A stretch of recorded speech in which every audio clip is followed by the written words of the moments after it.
yake na tujue kwa nini amefanyia mtoto unyama kiasi hii.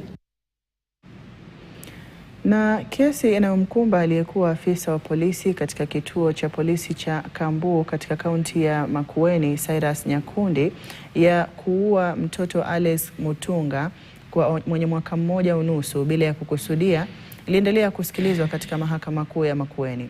Mamake marehemu Zipora Muteti ameielezea mahakama jinsi afisa huyo wa polisi alivyomzaba makofi mazito wakati wa kukamatwa kwake, na baadhi yakamfikia mtoto huyo mdogo na hata kuanguka chini, kisha vile kuwafungia wawili hao seli kituoni cha polisi na katika eneo hilo akiwa na maumivu makali. Steven Zioka na taarifa hiyo.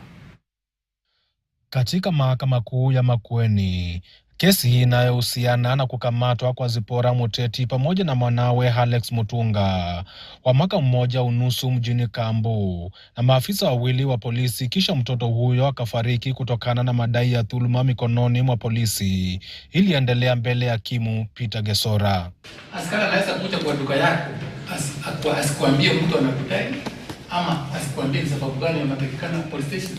Upande wa mshtakiwa chini ya wakili Onyanja Thomas Geoffrey ukitaka kujua jinsi mamake marehemu hakupata majeraha kutokana na madai ya kupigwa na polisi, lakini mwanawe akapata majeraha na kupelekea kifo chake. Baadaye wakati aliendelea kunitaka, nikawa na zile vitabu. Mimi ndio sikaendea mtoto akiwa kwa mgongo. Sawa, uliumia? Kwa hizo slaps?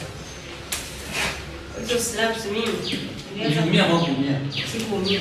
Zipora alifahamisha mahakama kuwa alifungiwa seli pamoja na mwanawe hadi mwendo wa saa 2 usiku licha ya afya ya mtoto wake kuendelea kudhoofika. Wakati alitolewa nje, Zipora akielezea mahakama kuwa mwanawe alikuwa tayari amefariki, na licha ya hayo polisi walimwangiza kubeba maiti yake hadi katika makafani ya hospitali ya Kambu kwa mikono. Around 1950 hours in the evening, that's when I received a call from Zipora.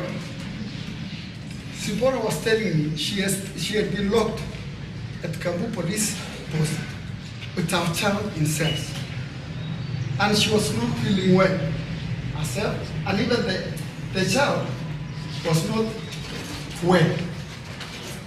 She further told me that the child had already turned down. It's like the child had developed a lot of coldness. It seems the child is even dead. That's what the mother told me.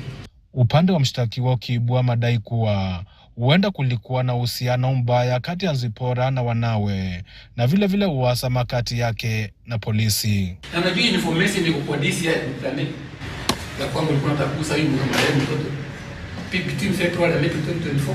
Kitu alikuwa ananiangalia ndio waangushe, anaona mtoto akamota ndio aweze kupinga. Nilikuwa nimeitiwa kikao niende mtoto wa ndani saidi na serikali kutolewa pale. Kesi hiyo itaendelea Juni 29 na Julai tarehe 6 na 7, ambapo upande wa mshtakiwa umepania kuwakilisha zaidi ya mashahidi 20. Steven Zioka, KTN, Makueni. Na mtazamaji, ni taarifa ya kutia hofu na kuhuzunisha kwa wakati mmoja. Na taarifa hiyo inatufikisha mwisho mwa taarifa za mbio ya KTN alasiri ya leo. Kwa niaba ya wote waliofanikisha taarifa hizi, nasema shukrani za dhati kwako kwa kuwa nami hadi tamati. Nimekuwa wako hadi ya Mwasiwa na mwenzangu Angel Lois amekuwa akitafsiri taarifa hizi kwa lugha ya ishara. Taarifa zaidi zitakuwa zinakujia mwendo wa saa 1 jioni na saa 3 juu ya alama.